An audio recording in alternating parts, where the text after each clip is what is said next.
Hello, NFL Padawans. We broke the trend on Thursday. Got a win. That was nice. Got two wins last Monday, so maybe things are going to be a little bit better. Currently 79, 32, and 1, including the Thursday night win. That still puts me in first place over anyone at ESPN or CBS.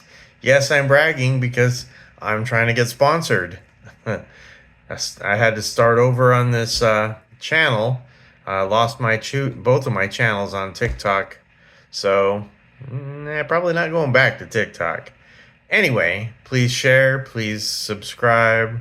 Um, I know what I'm talking about. Anyway, let's get to this week's games. Boy, there are a lot of injuries. Some teams are just hammered. So let's go through my picks. I'm going Miami over Atlanta because Atlanta is really banged up. And they're an average team, but if they're healthier, they got a shot at winning in Atlanta. So I'm going to go with the upset there. We've got Chicago at Baltimore. Chicago is really beat up, but man, Baltimore can't do anything without Lamar, and Lamar went from being limited in practice and expected to play to out. So there went me picking Baltimore. So I would have gotten that one differently before I started switching my picks to Thursday and Friday. I'm sorry, Friday or Saturday for the weekend. Just got tired of losing games because I didn't know who was in and who was out. Let's see. We've got Jet. Oh, yeah. I'm taking Chicago, even though they're a mash unit.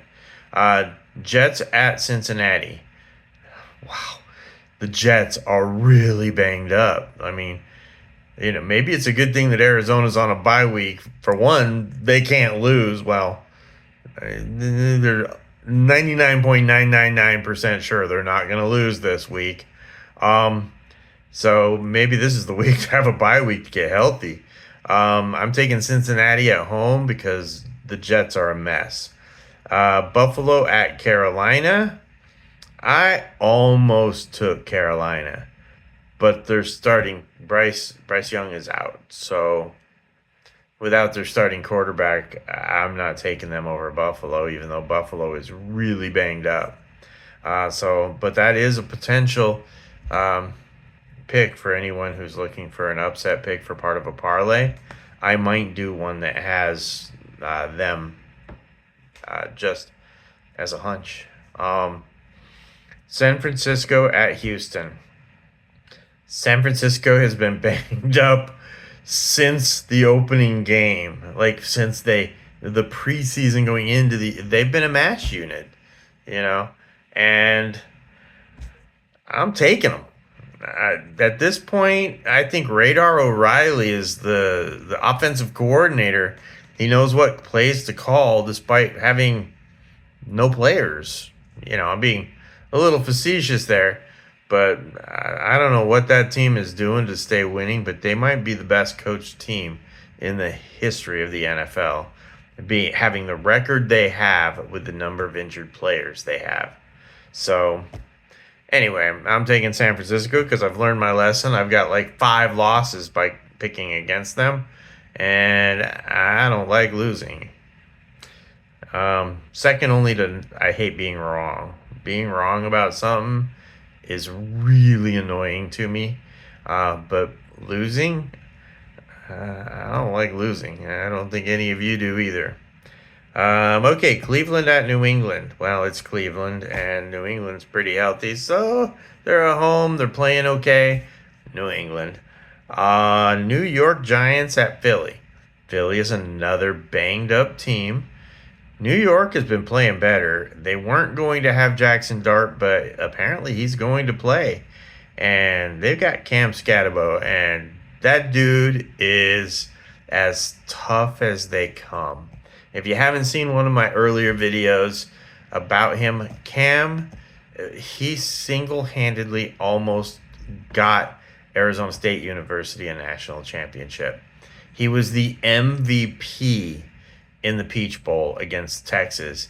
He had like 256 yards rushing, receiving, and he had a touchdown pass. That dude is just a freight train when he gets moving.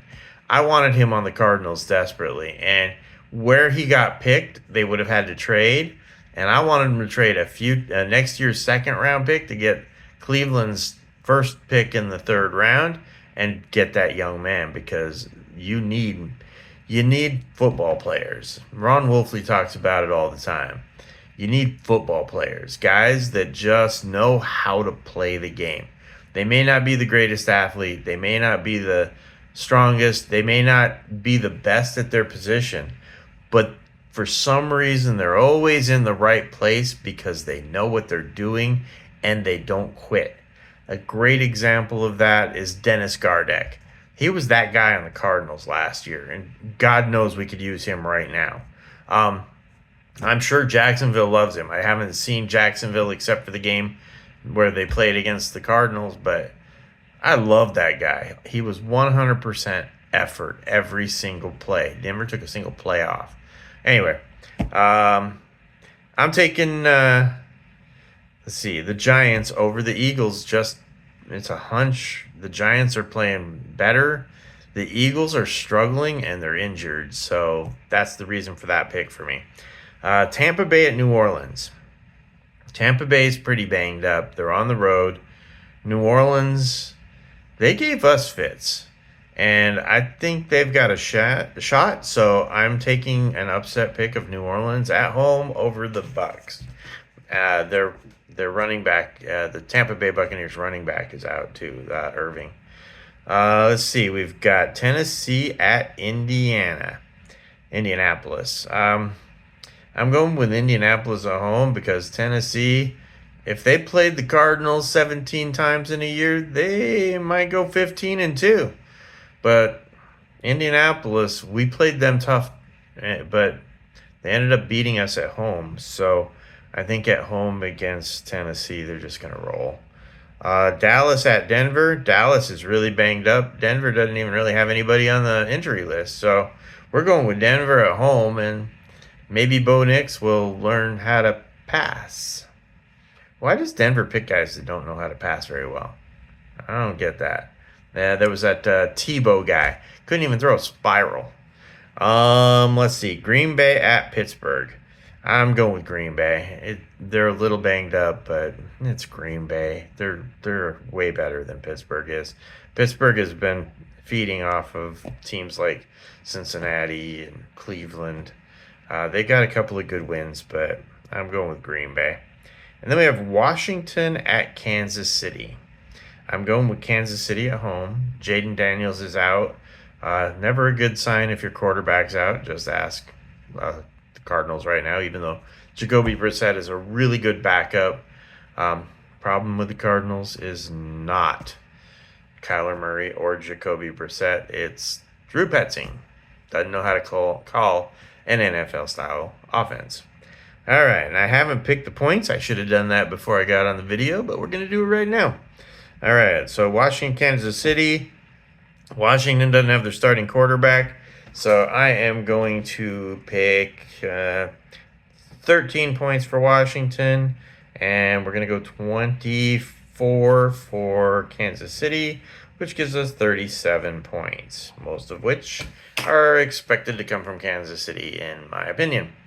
Anyway, hopefully you all did well. Please only bet what you can afford to lose. Always set a budget. Gambling is an addiction for a lot of people, and there's nothing to be ashamed about that. It's just human nature.